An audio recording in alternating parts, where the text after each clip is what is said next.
Hello மக்களே, அனைவருக்கும் வணக்கம். நான் உங்கள் பிரபா. இன்றைக்கி நம்ம வீட்டில் என்ன பார்க்க போகிறோம்னாக்கா சூப்பரான ஒரு மசாலா கறி தான் பார்க்க போகிறோம். இட்லி, தோசை, சப்பாத்தி, பூரி எல்லாத்துக்குமே ரொம்ப சூப்பராக இருக்கும். ஃபஸ்ட்டு இப்போ கடாயை வச்சாச்சு.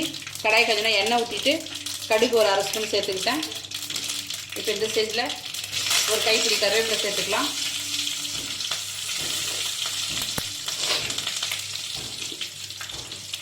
கருவேப்பிலை நல்லா பொரியட்டும். பொரிஞ்ச உடனே அடுத்ததாக ஒரு 2 சின்ன வெங்காயம் கட் பண்ணி சேர்த்துக்கலாம். இது நல்லா வதக்கி விட்டுக்கலாம்.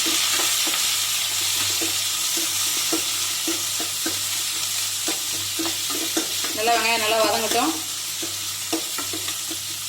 அடுத்ததாக இந்த ஸ்டேஜில் ஒரு 2 பச்சை மிளகாய் உடச்சி சேர்த்துக்கலாம். நல்லா வதங்கட்டும்.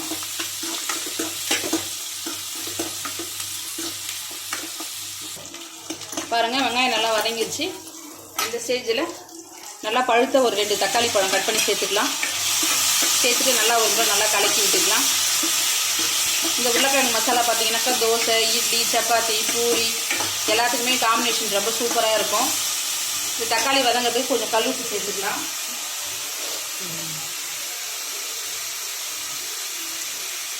கல்லுப்பு சேர்த்தாச்சு. நல்லா வதக்கி விட்டுக்கலாம்.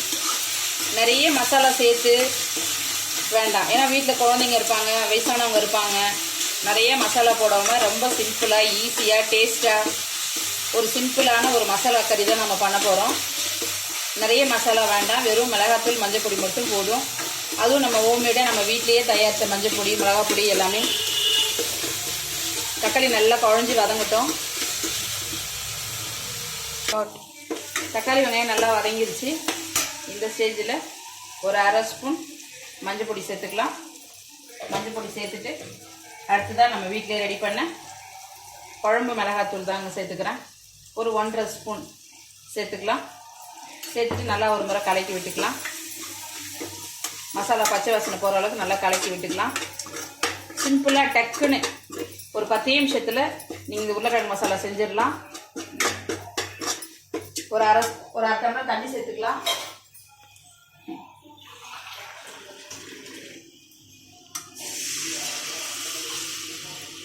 இந்த வெங்காய தக்காளி நல்லா இதில் குழஞ்சி நல்லா வெந்து வரட்டும். நம்ம அதுக்குள்ளே உருளைக்கிழங்கு நல்லா கழுவி குக்கரில் ஒரு 2-3 விசில் விட்டு வேக வச்சு தோல் உரித்து நல்லா உடச்சி வச்சுருக்கேன். தக்காளி நல்லா கொச்சி வந்ததுக்கப்புறமா நம்ம மசாலா சேர்த்துக்கலாம். நம்ம போட்ட மிளகாத்தூள் நல்லா பச்சை ஸ்மெல் போயிடுச்சு. இந்த ஸ்டேஜில் நான் மசாலாவுக்கு தேவையான தண்ணியை சேர்த்துக்கிறேன். இன்னும் ஒரு அரை டம்ளர் சேர்த்துக்கலாம். இது நல்லா கொதிச்சு வரட்டும். அதுக்கப்புறமா நம்ம வேக வச்சு உரிச்சு வச்சுருக்க உருளைக்கிழங்கை சேர்த்துக்கலாம். பாருங்கள், நல்லா நம்ம ஊற்றின தண்ணி நல்லா கொதிச்சிட்ருக்கு. இந்த ஸ்டேஜில் வேக வச்சு உரிச்சு வச்சுருக்க உருளைக்கிழங்கு நான் சேர்த்துக்கிறேன்.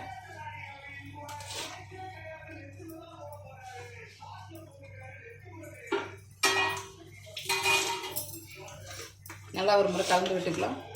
தண்ணியே தேவையில்லைங்க. உருளைக்கிழங்கு நல்லா உடஞ்சி நல்லா மசாலாவோட நல்லா மிக்ஸ் ஆகி வந்ததுக்கப்புறம் நம்ம ஆஃப் பண்ணிக்கலாம். கொத்தமல்லி போட்டு இறக்க வேண்டியது தான். இன்னும் ஒரு 10 நிமிஷம் நல்லா கிரேவி பார்த்துக்கு கொச்சி வந்தால் போதுங்க.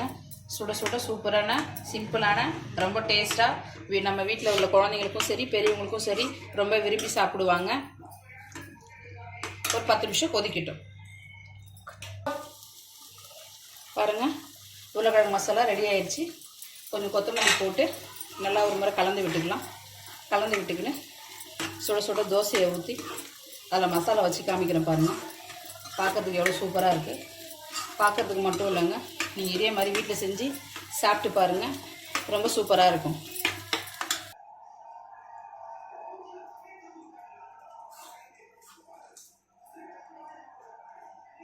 சூப்பராக இருக்கும். எங்கள் அம்மா செய்கிற எல்லா டிஷ்ஷுமே சூப்பராக இருக்கும். உங்கள் சில்ட்ரன்ஸுக்கும் உங்கள் பசங்களுக்கும் இந்த மாதிரி செஞ்சு சாப்பிட்டு பாருங்கள். மறக்காமல் லைக் அண்ட் ஷேர் பண்ணுறேங்க. பாய்.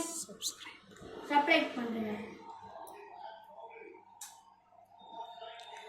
அவ்வளோதான் மக்களே. இது என்னோடய பையன், எங்களோட சின்ன பையன். அவன் தான் இன்றைக்கி டேஸ்ட் பண்ணி சொல்கிறான் எப்படி இருக்குன்றது. நீங்களும் உங்கள் குழந்தைங்களுக்கு இதே மாதிரி செஞ்சு கொடுங்க.